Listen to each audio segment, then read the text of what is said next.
Selamat petang, Mas Ibrahim. Baik, Mas Adi, ini nama Anies Baswedan kan kencang muncul soal bursa di Pilkada di Pilgub Jakarta. Tapi PKS justru munculkan nama kadernya. Bagaimana Anda membaca ini? Saya kira kalau kita bicara tentang pilkada secara umum, termasuk di Jakarta, kan variabelnya dua. Pertama adalah variabel survei.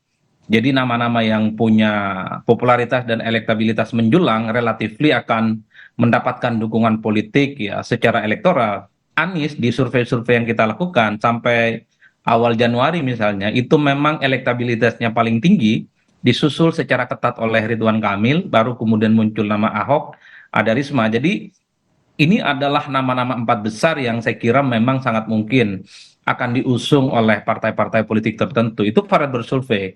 Nah, yang kedua tentu variabel elit, karena sampai hari ini sebenarnya elit-elit partai politik itu menyuruh kader terbaik mereka untuk melakukan beauty contest. Sebut saja misalnya seperti PDIP, menyebut tiga nama, ada Ahok, ada Risma, dan Andika Perkasa. Sepertinya PDIP sedang ingin sonding kepada publik, kira-kira di antara tiga nama ini siapa yang sebenarnya mendapatkan dukungan, mendapatkan resultante dan ekspos politik nantinya jika maju dalam Pilkada Jakarta, termasuk dengan Anies Baswedan. Apakah stamina dan magnet politik Anies ini tetap kuat seperti dulu misalnya? Tapi pada saat yang bersamaan, kalau kita mau jujur, hanya Nasdem yang sepertinya ingin menghidupkan kembali kartu politik Anies. Mengingat PKS sepertinya memang ada kecenderungan untuk mengusung kader internal sendiri. Tapi overall, sepanjang Anies Baswedan misalnya bisa maju, diusung oleh Nasdem, rasa-rasanya saya meyakini PKS juga akan mendukung Anies Baswedan. Mungkin tandemnya nanti Anies sebagai calon gubernur, wakilnya dari PKS. Sementara dari Golkar itu kan menyebut tiga nama. Ada Ridwan Kamil, ada kemudian siapa namanya Pak Ahmad Zaki Iskandar, yang ketiga itu adalah ponakannya Pak Yusuf Kalla yang saat ini terpilih sebagai anggota dewan di Dapil Jakarta Barat dan Jakarta Utara. Ini yang saya kira memang variabel-variabel elit yang seperti ini yang juga akan terus bisa menentukan kira-kira siapa yang akan nantinya berkontestasi di Pilkada Jakarta. Ini yang saya kira saya baca Mas Ibrahim Hmm, bahwa boleh nama kandidat punya popularitas dan elektabilitas menjulang, tapi kalau partai tidak menghendaki, ya memang dia akan wassalam, tidak akan maju. Sebut saja misalnya Ridwan Kamil. hmm. Kalau memang elit Golkar tidak menghendaki Ridwan Kamil di Jakarta, tapi ingin di Jawa Barat, saya kira Ridwan Kamil akan batal. Sekalipun Anies misalnya nama dan popularitasnya di atas rata-rata, tapi kalau kemudian tidak mendapatkan tiket pencapresan, maksud saya tidak mendapatkan tiket pilkada, hanya diusung oleh Nasdem tanpa PKS, maka Anies akan gagal untuk mendapatkan tiket. Oke, Jadi ini Mas Adi, dinamis. tadi kita dengar Hasto bilang terbuka, PDIP di daerah terbuka dengan partai manapun, tergantung bagaimana kondisi dinamika yang terjadi di daerah. Kalau begitu, apakah akan lebih cair soal pilkada ini, termasuk soal pilkada Jakarta ini akan lebih cair? Partai pengusungnya, ataupun juga koalisi-koalisinya? Ya saya kira memang bukan hanya di Jakarta, tapi di 500 lebih pilkada di seluruh Indonesia yang nantinya akan dilaksanakan di bulan November, koalisinya akan cair. Jadi partai-partai ini akan melebur. Bukan tidak mungkin PDIP itu akan berkongsi dengan Golkar, akan berkongsi dengan Gerindra, berkongsi dengan Demokrat ataupun Partai Amanat Nasional di berbagai tempat. Tergantung kebutuhan dan strategi politik. Begitupun dengan partai-partai seperti Gerindra sangat mungkin bisa bekerja sama dengan PKS. Golkar juga bisa bekerja sama dengan Nasdem dan seterusnya. Jadi memang sekalipun saat ini ada kecenderungan elit-elit politik secara nasional ingin mempertahankan koalisional partainya masih dalam residu pilpres, saya kira itu tidak bisa dipertahankan secara maksimal karena seringkali pertarungan di daerah, termasuk di Jakarta, itu tidak bisa dibaca hitam putih hanya sekedar misalnya untuk memasangkan mereka secara permanen. Sebut saja Oke. misalnya kalau Nasdem jadi bergabung misalnya dengan Prabowo Subianto, kalau PKB jadi bergabung dengan Prabowo Subianto, kalau tiba-tiba Gerindra mengusulkan nama lain di luar Anies, di luar Ridwan Kamil, di luar yang lain, bukan tidak mungkin Nasdem ini akan bekerja sama dengan Gerindra, tidak lagi dengan PKS, tidak lagi dengan PKB. Hal-hal yang semacam ini sebenarnya bisa menjelaskan bagaimana partai-partai politik itu tentu sangat tergantung bagaimana irisan Oke. koalisional partai politik secara nasional. Yang kedua sangat tergantung kebutuhan strategi politik di daerah. Yang ketiga adalah bagaimana kepentingan politiknya itu bisa diakomodir. Ini yang sebenarnya membuat kenapa partai-partai ini pastinya akan cair. Kalau di Oke. pilkada misalnya yang cocok jadi orang nomor satu Gerindra misalnya, nomor duanya itu dari Nasdem mungkin bisa jalan, Hmm. atau satunya dari PDIP, nomor duanya dari PKS bisa jalan ini barang. Jadi Ini kalau yang sekarang ketika partai politik mengusungkan nama kadernya itu bagaimana? Seperti PKS mengusungkan 3 nama kadernya, tak ada ya nama Anies ini Baswedan di situ.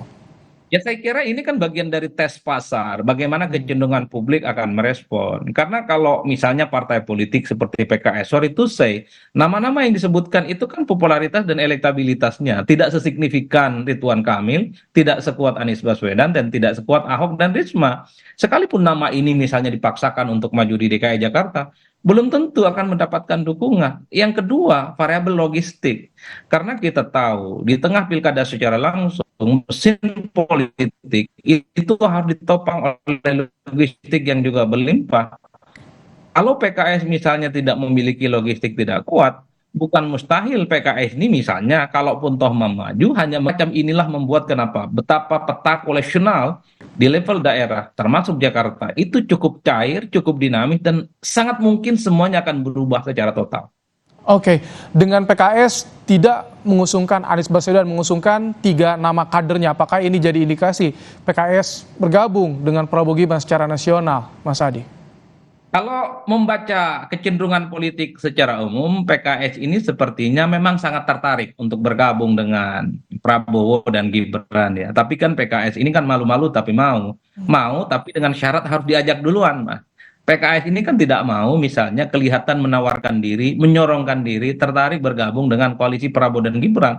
Maka tidak mengherankan dalam halal bihalal yang mereka lakukan hari Sabtu, mereka mencoba untuk mengundang Prabowo Subianto.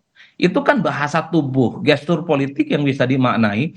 PKS sedang membuka komunikasi, ada intensi supaya dari komunikasi ini kemudian terbangun bagaimana relasi antara PKS dan Prabowo Subianto itu bisa bersama di kemudian hari. Tapi kan sayangnya Prabowo rasa-rasanya masih belum serak, masih belum punya chemistry untuk datang ke halal bihalal yang dilaksanakan oleh PKS beberapa waktu yang lalu. Ini tentu sebagai bentuk penolakan di mana sebenarnya Prabowo masih belum cocok dengan PKS untuk membuka komunikasi karena treatment yang dilakukan oleh Prabowo terhadap PKS ini berbeda dengan Nasdem, berbeda dengan PKB, di mana Prabowo Subianto saat itu datang ke Nasdem dan diundang secara langsung oleh PKB dan hadir dan sangat kelihatan Prabowo Subianto begitu happy di tengah elit-elit PKB. Kemudian Prabowo Subianto sangat nyaman di tengah elit-elit Nasdem. Ikan menunjukkan bagaimana intensi pribadi Prabowo Subianto sebenarnya di antara partai pengusung Amin memang lebih dekat dan lebih cocok dengan PKB dan Nasdem, tapi tidak dengan PKS.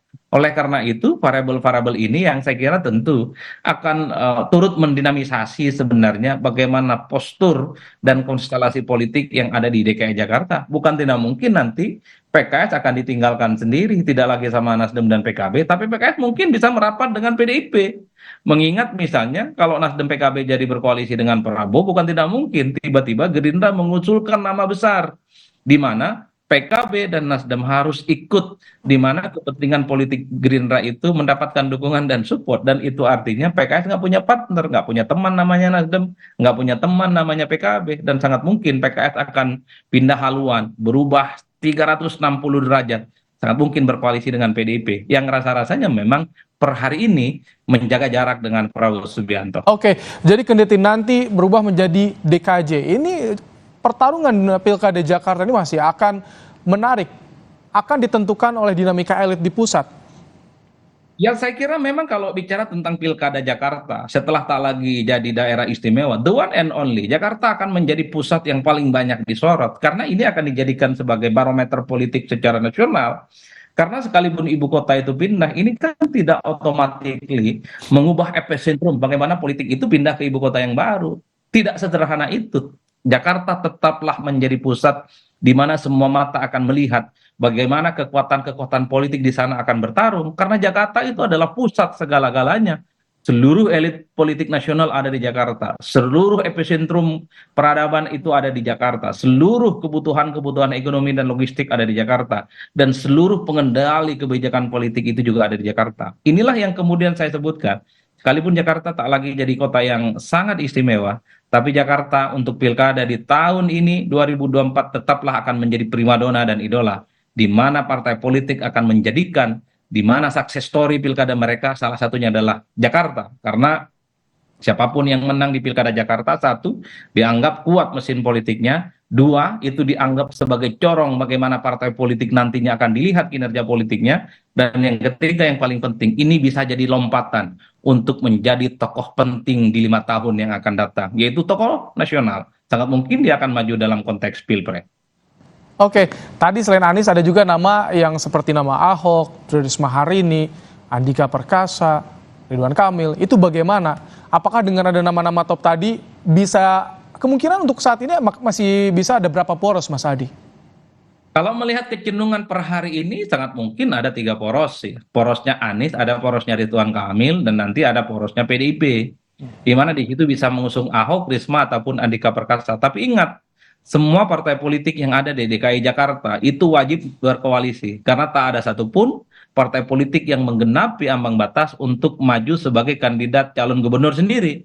PKS, PDIP, Gerindra, kemudian Golkar, itu wajib hukumnya berkoalisi dan berkongsi dengan partai yang lain tentu untuk menggenapi persyaratan pendaftaran di DKI Jakarta. Jadi siapapun yang punya intensi, Golkar sebut saja Oke, misalnya ingin mengusung Ridwan Kamil, Golkar masih butuh satu partai lagi. Misalnya PKS, misalnya PDIP, misalnya Gerindra, supaya ada tiket pencapresan. baik. Anies bisa diusung oleh Nasdem, tapi kalau Nasdem sendiri, Anies nggak bisa maju, masih butuh PKS di situ, mungkin juga butuh PKB. Begitupun dengan PDIP yang runner up di pilkada ataupun runner up di pileg 2024 ini juga butuh berkoalisi dengan partai-partai yang lain. Ini Baik. yang saya lihat memang di antara begitu banyak nama-nama yang berlimpah, tapi sangat mungkin nama-nama itu bisa maju ataupun bisa tidak. Baik, terima kasih Mas Adi Praitno, Direktur Eksekutif Parameter Politik Indonesia, telah menyampaikan pandangannya dalam program Kompas Petang sore hari ini. Terima Dan kasih, Pak. saudara, Kompas Petang akan kembali, ada rekan saya Cynthia Rompas, silakan.